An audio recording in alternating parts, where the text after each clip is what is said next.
கர்த்தருடைய வார்த்தை மிக அற்புதமாக உங்களை நோக்கி வருகிறது. கர்த்தருக்கு பிரியமானவர்களே, வானமும் பூமியும் ஒழிந்து போகும், என் வார்த்தைகளோ ஒழிந்து போவதில்லை என்று இயேசு சொல்கிறார். லூக்கா 21:31. இப்போ இந்த வசனத்தின்படி பார்க்குற போது சிலர் கேட்கலாம், வானமும் பூமியும் ஒழிஞ்சிட்டா அப்புறம் எப்படி வார்த்தைகள் இருக்குன்னு சொல்லி. நல்லா கவனிக்கணும். இந்த அருமையான சத்தியத்தை, இந்த ரகசியத்தை கற்றுக்கொள்ளணும். கர்த்தருடைய பிள்ளைங்க, விசேஷமாக கர்த்தருடைய ஊழியக்காரங்க, சுவிசேஷ ஊழியம் செய்கிறவங்க, பைபிள் ஸ்டடி கொடுக்குறவங்க. வானங்கள், பூமி, ஆதியிலே தேவன் வானங்களையும் பூமியை சிருஷ்டித்தார்.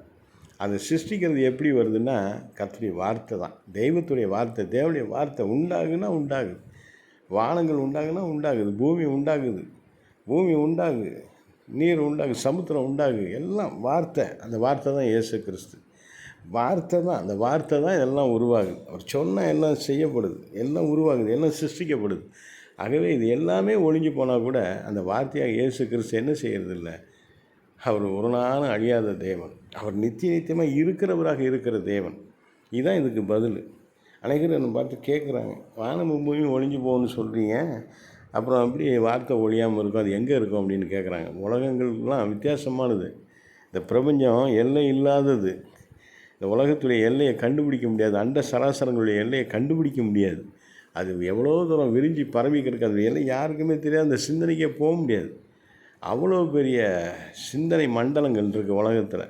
பிரபஞ்சம் அவ்வளோ பெருசாக இருக்குது. அப்போ அதை படைத்தவர் எவ்வளோ பெரியவராக இருப்பார். வானங்களும் கொள்ளாத தேவன் அவர். அவருடைய வார்த்தை ஒரு நாளும் ஒழிஞ்சு போகாது.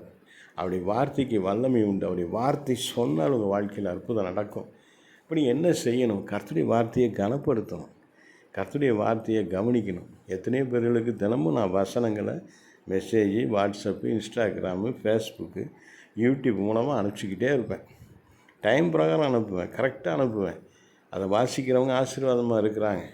நீங்களும் என்ன செய்யணும்? அந்த வார்த்தைகளெல்லாம் வாசித்து தியானித்து கை கொள்ளணும். வாழ்க்கையில் அபியாசப்படுத்தணும், ப்ராக்டிஸ் பண்ணணும். கர்த்தருடைய வார்த்தையை நம்பி இருந்தீங்கன்னு சொல்லிங்க, வெட்கப்பட்டு போக மாட்டீங்க. உங்கள் துக்கம் சந்தோஷமாக மாறும், உங்கள் கஷ்டங்கள் மாறும், உங்கள் கண்ணீர், கவலை, வேதனைகள், உங்கள் வியாதி, போராட்டங்கள் எல்லாம் மாறும். கர்த்தர் சொன்னால் ஆகும். அவர் அப்படியே ஆகும். அவர் சொன்னார். அப்படி வார்த்தை உங்களுக்கு ஜீவனை கொடுக்கும். அப்படி வார்த்தை உங்கள் பொருளாதார நெருக்கடியை மாற்றும். அப்படி வார்த்தை உங்களுடைய மரண படுக்கையை மாற்றும். அப்படி வார்த்தை பரம்பரை தரித்திரத்தை மாற்றும். அப்படி வார்த்தை பரம்பரை சாபங்களை மாற்றும், சூழ்நிலைகளை மாற்றும். எல்லாமே அற்புதமாக அதிசயமாக மாறும். கர்த்தருடைய வார்த்தை மிகப்பெரிய பிரகாசமான வாழ்க்கை உங்கள் வாழ்க்கையில் கொண்டு வந்துவிடும். நல்ல ஒரு எதிர்காலத்தை நீங்கள் பெற்றுக்கொள்ள முடியும். எல்லாவற்றுக்கும் மேலாக நித்திய ஜீவனையும் பெற்றுக்கொள்வீர்கள். ஆமென். அல்லேலூயா.